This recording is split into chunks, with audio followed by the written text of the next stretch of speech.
Assalamualaikum warahmatullahi wabarakatuh.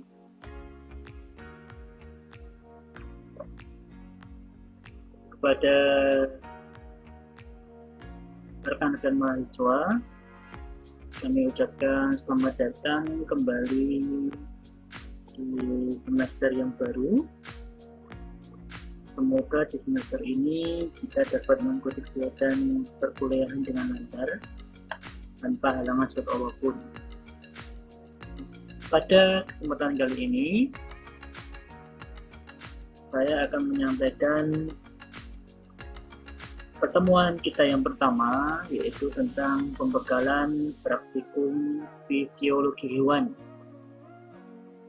Nah, praktikum fisiologi hewan ini merupakan tingkatan lanjut dari praktikum anatomi hewan yang sudah kita pelajari pada semester yang lalu.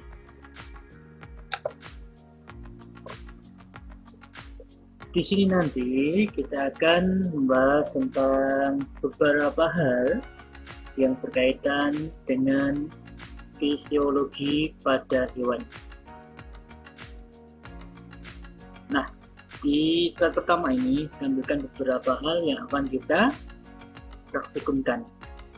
Nanti sebelum kita menginjak ke bab materi selanjutnya, kita akan berkenalan dulu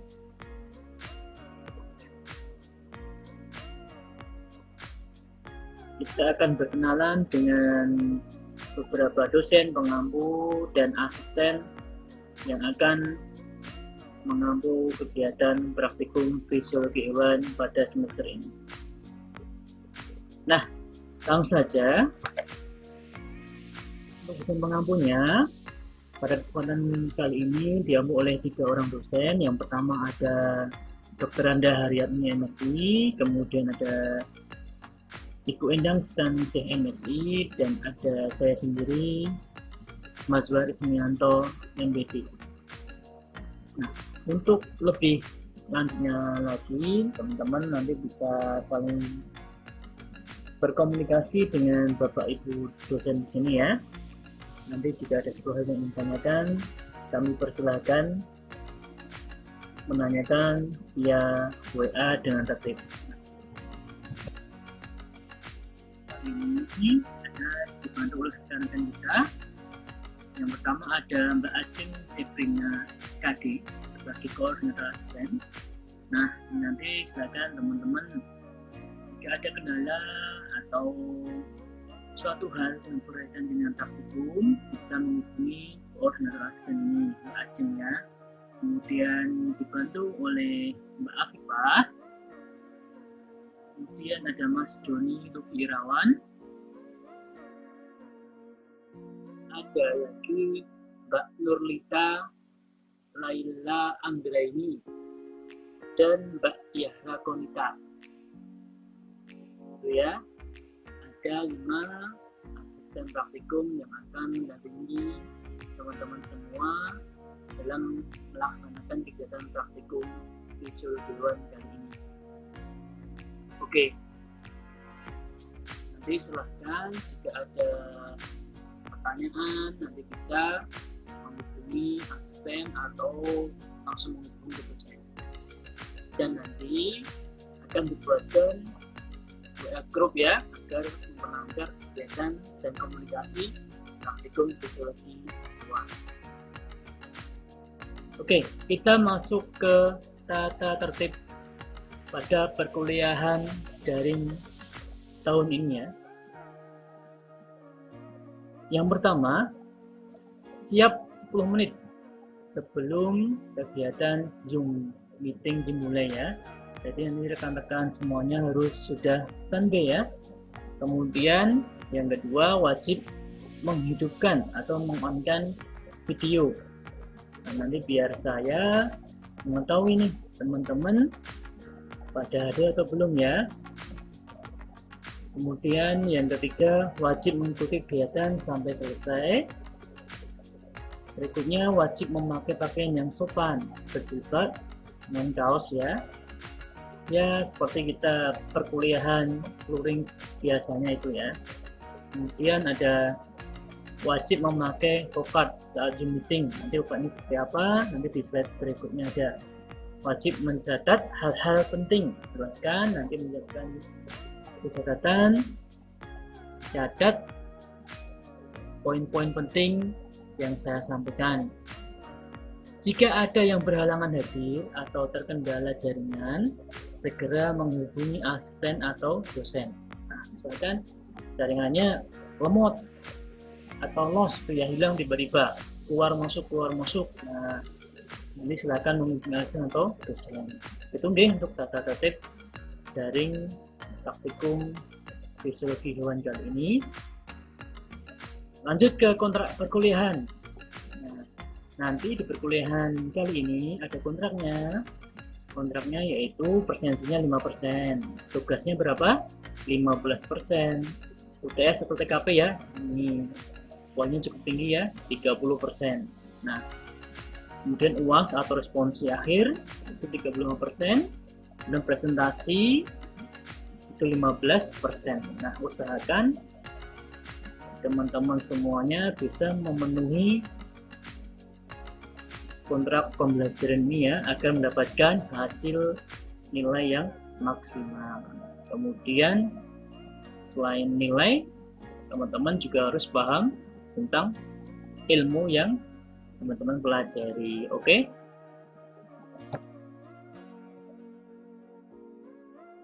Nah, kita setelah tahu pembimbingnya siapa, asistennya siapa, kemudian tata tertibnya bagaimana, terus ada kontrak perkuliahannya. Sekarang kita masuk ke awal materi terlebih dahulu.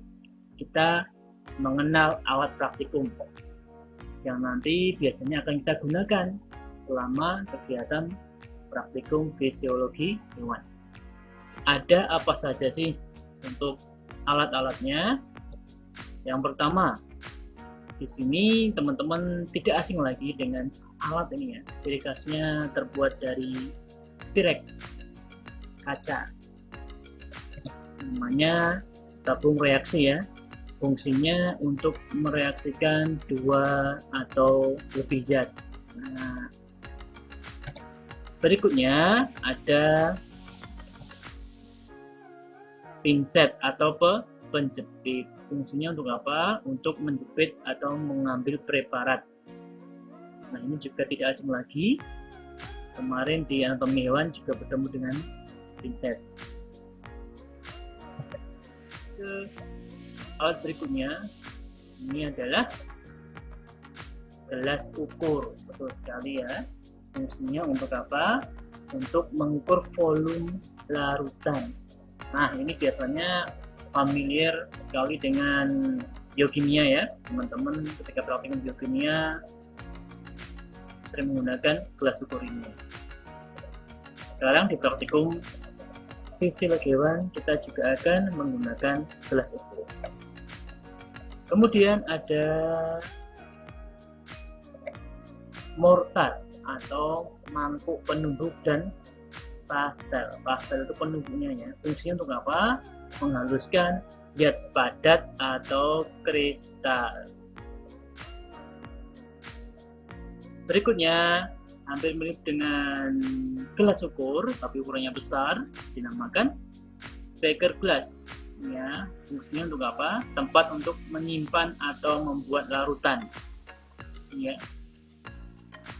Memiliki skala mirip dengan gelas ukur tadi. Lanjut, yaitu adalah pH stick. Fungsinya sebagai identifikasi asam basa suatu larutan ya. Jadi nanti kita tempelkan pH stick ini pada suatu larutan, kemudian kita cek larutan itu asam atau basa berdasarkan indikator yang ada di poin-poin ini.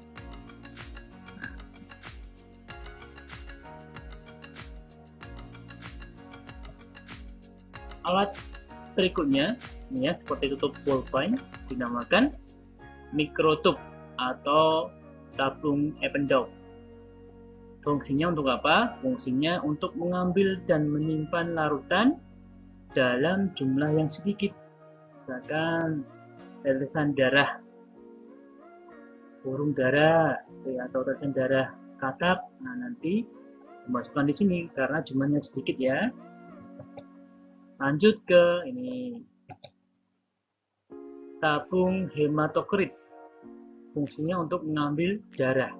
Nah ini juga bisa digunakan untuk mengambil darah pada katak, darah pada Moboya multifasciata atau kadal ya. Ini punya tabung kecil, dinamakan tabung hematokrit. Lanjut, yaitu ini wadah besar namanya desikator. Fungsinya untuk menyimpan bahan-bahan yang harus bebas air. Nah, tapi untuk di fisiologi hewan nanti kita gunakan sebagai wadah percobaan respirasi pada hewan. Hewan apa? Bisa kelinci, bisa tikus putih, bisa marmut. Seperti itu ya, dinamakan desikator. Kemudian alat selanjutnya ada manometer terbuka. Ini ya, ini bentuknya U, pada ujung-ujungnya terbuka. Fungsinya sebagai alat pengukur besarnya konsumsi oksigen pada mamalia ya. Manometer terbuka. Terus ini juga tidak asing lagi, ada respirometer. Fungsinya sebagai alat pengukur pernafasan ini pada serangga. Nah ini juga diukur apanya, konsumsi oksigennya, respirometer. Kemudian manometer terbuka untuk mamalia. Nah ini sebagai alat pelengkapnya ada seperangkat hemasitometer. Fungsinya ya, jadi semua satu kotak ini dinamakan seperangkat hemasitometer. Fungsinya untuk menghitung jumlah darah atau sperma. Nah nanti di dalamnya ada dua tabung pencampur ya, pipet toma leukosit dan eritrosit. Kalau leukosit di dalam pipet ini nanti ada bulatan warnanya putih. Kalau eritrosit ini warnanya merah, semacam kerikil di dalam tabung yang menggelembung ini berwarna merah. Kemudian pembedanya lagi adalah skala pipanya. Leukosit dan eritrosit itu skalanya berbeda. Lanjut ada bilik hitung double improve Neubauer. Nanti di keramik ini ada bilik hitungnya di sini ya, ada kotak-kotak kecilnya yang sangat banyak. Nanti di sini digunakan untuk menghitung jumlah sperma maupun sel darah. Terus ada selang penghubung atau spuit gitu ya. Nah nanti untuk menghubungkan selang dengan spatnya ya, untuk mengambil darah. Caranya nanti selang ini dihubungkan dengan pipet romanya, kemudian di ujung sini dihubungkan dengan spat atau suntikan ya, kemudian kita gunakan untuk menghisap darah atau sperma. Ini ya seperangkat hemasitometer. Fungsinya apa tadi? Untuk menghitung jumlah darah atau sperma. Oke. Nah, terus ada lagi ini ya, namanya spuit ya, suntikan untuk mengambil atau menghisap darah atau cairan lainnya. Nanti kalau di praktikum jarumnya kita lepas. Ini apa ini tadi? Nah ini ada tulisannya bilik hitung double improve Neubauer. Nah ini ya, untuk menghitung jumlah eritrosit dan leukosit atau bahkan jumlah sperma. Di sini letaknya ya, ini ada garis-garis kecilnya. Nah, ini udah ada tandanya. Nah, pada pengamatan ini nanti di bab 2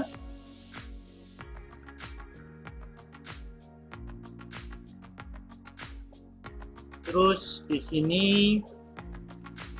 ada apa lagi nih? Ada pipet toma leukosit, tadi dijelaskan ya, sebagai pipet pencampur leukosit. Yang bawah pipet toma eritrosit sebagai pipet pencampur eritrosit. Oke, ini fungsinya untuk apa? Kita akan belajar nanti di bab berikutnya, bab 2 dan bab 3. Kemudian, nah ini tidak asing lagi bagi kita ya. Ini ada jarum blood lancet untuk menusuk permukaan kulit agar darahnya keluar. Ini jarum. Kemudian ada lancing device untuk tempat blood lancet. Jadi alatnya ini ya seperti pulpen. Kemudian jarum blood lancetnya dimasukkan ke sini. Nanti bunyi klik. Oh, pernah ya teman-teman melakukan uji golongan darah? Nah ini ya. Nah, tadi beberapa alat yang akan kita gunakan untuk kegiatan praktikum fisiologi hewan kali ini. Nanti berkaitan dengan tagihan atau laporan, yang perlu diperhatikan adalah tata cara penulisan pustakanya. Mungkin teman-teman sudah bisa semuanya ya, saya yakin ya. Mulai dari semester 1 sudah diajarkan membuat laporan praktikum. Dan cara penulisan pustakanya silahkan nanti bisa dipilih dari mana sumbernya, kemudian penulisannya bagaimana. Di sini ada beberapa hal yang perlu diperhatikan. Kita menggunakan ini ya, sumbernya apa style gitu ya, penulisannya. Format dasarnya,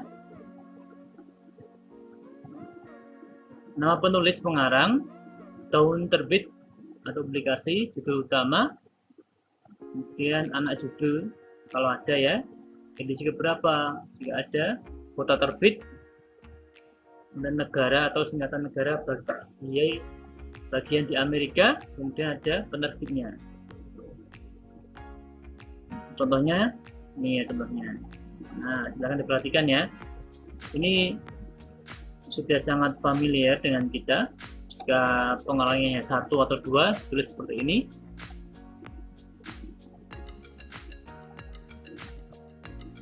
Nih.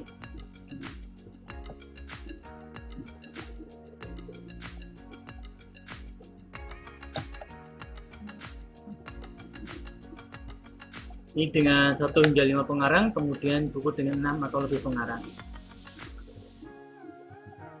Silakan rekan-rekan cermati.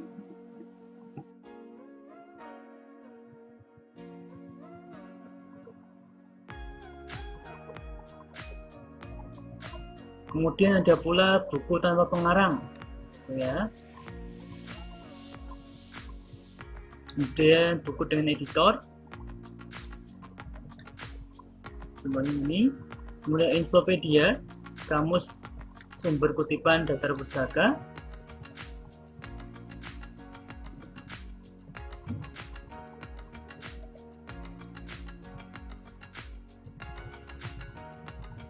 penulis adalah sebuah organisasi ya, misalkan nanti ada sumber yang berasal dari WHO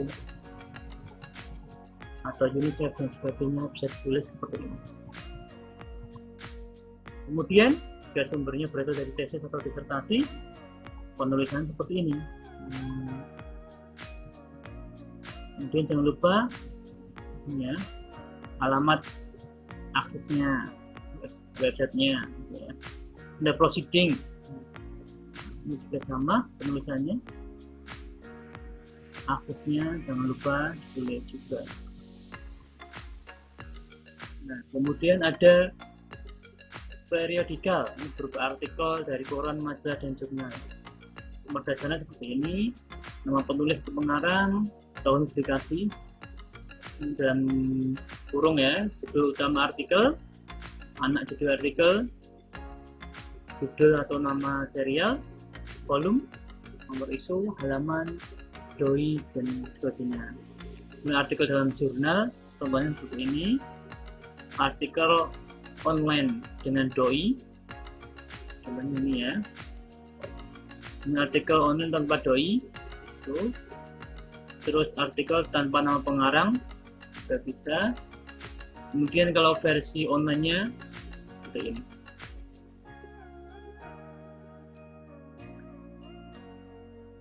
Kemudian jika pustakanya berasal dari web, format dasarnya ini nama penulis atau pengarang dalam kurung, tahun, bulan, tanggal artikel, judul atau nama dari webnya, anak judul, diakses dari BT, alamat URL-nya, atau ini ya. Kemudian dengan pengarang, contohnya ini, diakses dari alamatnya jangan lupa, kemudian tanpa pengarang, misalkan. Kemudian video, ini video juga harus ditulis ya. Pustakanya juga tulis dengan betul. Ini misalkan video punya siapa, gitu kan. Kemudian diakses dari YouTube. Kemudian materi perkuliahan juga perlu handout. Ini tulisan seperti ini, buku kuliah itu bisa, materi online.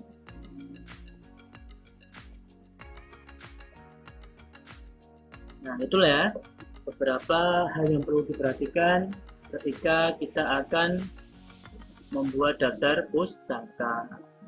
Kemudian ini adalah tentang pokatnya hanya satu saja.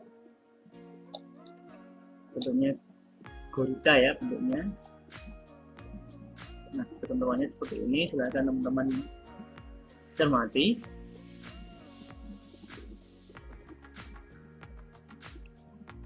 Ada nama, kemudian kelompok, name, 3 digit terakhir ya.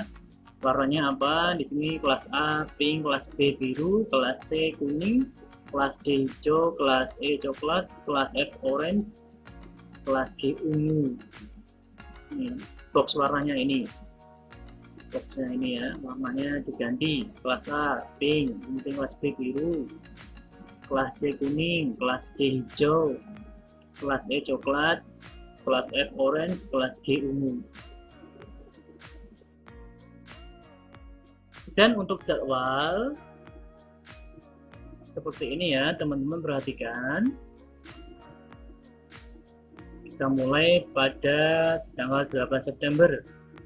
Kemudian nanti kita lanjut minggu depannya lagi, absensi materi absen 1. Kemudian praktikum, nanti bisa via Zoom atau psikologi, atau bahkan kalau sudah ada kesempatan kita akan melakukan pelaksanaan dengan luring atau tetap muka, tapi masih dalam jumlah yang terbatas seperti itu ya.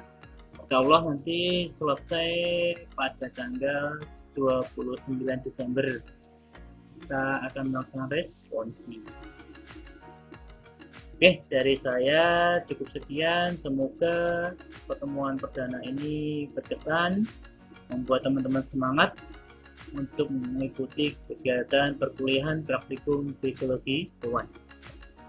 Jika ada pertanyaan, silahkan ditulis di kolom komentar atau lewat WA-G, bisa ke asisten atau dosen langsung.